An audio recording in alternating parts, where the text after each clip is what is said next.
Hello friends, welcome back to the new tutorial of the bash scripting. Today we are going to learn how to read user input in the bash script.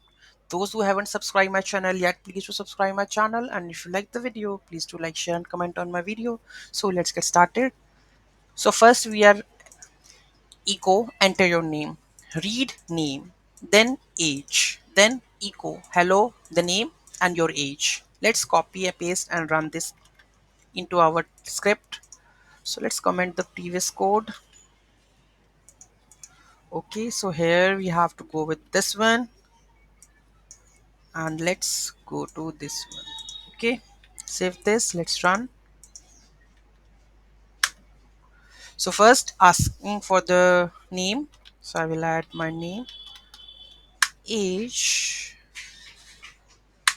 hello Rajnikant, you are 20 years old. So you can see how to get the user input in the bash scripting. Those who haven't subscribed my channel yet, please do subscribe my channel, and if you like the video, please do like, share and comment on my video. Thank you so much for watching this video. Have a great day.